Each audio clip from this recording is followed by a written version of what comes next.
তবে তার শাসনটা চিরস্থায়ী হবে না। আলহামদুলিল্লাহ, তার এবং তার ফলোয়ার্সের শাসনটা চিরস্থায়ী হবে না।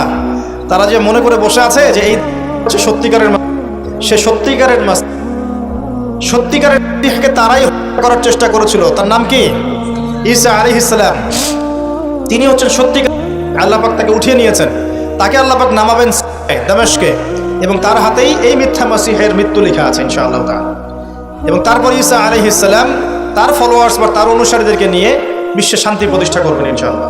এটা সামনে আছে, মানে ইতিহাস শেষ হবে, সভ্যতা শেষ হবে নবী ঈসা আলাইহিস সালামের হাতে। এটা কত বছর বাকি আছে এটা আমরা বলতে পারবো না। হতে পারে 100 বছর, হতে পারে 1000 বছর, আমরা জানি না, আল্লাহ ভালো জানেন। কিন্তু একটা জিনিস আপনাকে ফোকাস করতে হবে, যে সে সশরীরে বের না হলেও তার অনুসারীরা কিন্তু সারা বিশ্বে আজকে শক্তিশালী। এটা আপনাকে বুঝতে হবে। একটা সুসংবাদ আপনার জন্য। নবীজি বলছেন সাল্লাল্লাহু আলাইহি ওয়াসাল্লাম, কোনো ব্যক্তি যদি সূরা কাহফের প্রথম 10টা আয়াত মুখস্থ করে বা শেষের 10টা আয়াত মুখস্থ করে বা এই দুটোই 20টাই করেন, ইনশাআল্লাহ আপনার জীবদ্দশায় যদি হয় সে আপনার কোনো ক্ষতি করতে পারবে না। এখন প্রশ্ন আছে আরো, এই সূরার মধ্যে কি আছে যা আপনাকে এই ফিতনা থেকে বাঁচাবে? এটা জানার জন্য আপনাকে আসহাবুল কাহফের ঘটনা পড়তে হবে। ওই যে 9 জন যুবকের কথা বলেছিলাম, 309 বছর ঘুমিয়েছিল, আল্লাহ পাক আবার ঘুম থেকে উঠিয়েছেন। ডিটেলস বলার সময় নেই, বাসায় গিয়ে পড়বেন। এবং এই বিষয়গুলো বোঝার আগে মুসা এবং খিদর আলাইহিস সালামের ঘটনাটাও পড়তে হবে, যে বাহ্যিক চোখে যা দেখা যাচ্ছে ওটা বাস্তবতা নয়। বাস্তবতা ওটাই যে আল্লাহ নূর দিয়ে খিদর আলাইহিস সালাম দেখছেন। আমি একটা জায়গা থেকে আলোচনা শেষ করে দেবো এখানে। এই সূরার মধ্যে আরও একটা ঘটনা আছে যেটা আমি কোনোদিনও বলি নাই, আজকে বলতেছি আপনাদের সামনে। আপনারা সৌভাগ্যবান, এই ঘটনা আমি আজ পর্যন্ত কোনো লেকচারে বলি নাই। সূরা কাহফে আরও একটা বিষয় আছে যেটা আপনাকে চেনাবে সভ্যতাগুলো কেমন হবে। একটু মনোযোগ দেন প্লিজ, 10 মিনিট দেখুন।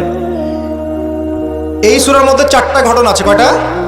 একটা হচ্ছে আসহাবুল কাহফের, একটা যুলকারনাইন আলাইহিস সালাম, একটা মুসা এবং খিদর আলাইহিস সালামের, আর একটা হচ্ছে এই ঘটনা, 2 বন্ধুর ঘটনা, যা আমি কোনো লেকচারে এখনো বলি নাই। আল্লাহ পাক এই সূরার মধ্যে একটা বিস্ময়কর ঘটনা বলছেন। 2 বন্ধুর। কয়জন বন্ধু? এক বন্ধু প্রচন্ড ধনী, এমন ধনী যে আল্লাহ পাক তাকে বড় বড় বাগান দিয়েছেন, খেজুরের, আঙ্গুরের, হ্যাঁ, বিশাল বিশাল বাগান।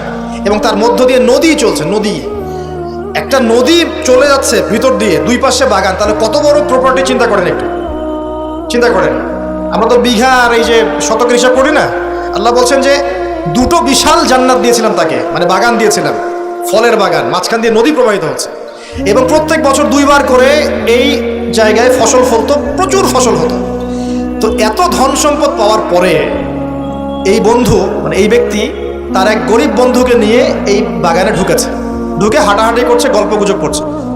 গল্পগুজব করার এক পর্যায়ে গিয়ে এই ধনী বন্ধু বলে ফেলছে। কি বলছে? সে বলছে যে আনা আকসারু মিনকা মালান ওয়া আ'আসু নাফারা। হে আমার দোস্ত শোনো, আমি তোমার চাইতে মালে এবং সম্পদে অনেক সেরা। কে বলছে এটা? এই ধনী বন্ধু। আমরা কি এরকম কথা বলি না? এই ধনী বন্ধু হচ্ছে বস্তুবাদী মানুষ, মানে বাড়ি গাড়ি, টাকা করি, স্ট্যাটাস, এটাই তার কাছে সবকিছু। বুঝতে পারছেন কথা? সে তার বন্ধুকে বলছে তুমি তো গরিব, আমি তোমার চেয়ে অনেক সেরা টাকায় পয়সায় ধন দৌলতে। এমন মানসিকতা আমাদের মধ্যে আছে না অনেকের? আচ্ছা, এবার সে আরো বলছে যে ওয়াদাখালা জান্নাতাহু ওয়া হুয়া যালিমুল লিনাফসি। সে তার জান্নাতে প্রবেশ করলো, তার নফসের উপর সে জুলুমও করে বসলো। কিভাবে জুলুম করলো? এভাবে সে বলছে ক্বালা মা যুন্নু আন তাবিদা হাদিহি আবাদা। কে বলছে এটা? এই ধনী বন্ধু। সে বলছে, হে আমার গরিব বন্ধু শোনো, আমি মনে করি না, আমি বিশ্বাসই করি না, আমি মনে করি না যে আমার এই প্রপার্টি কখনো ধ্বংস হয়ে যাবে।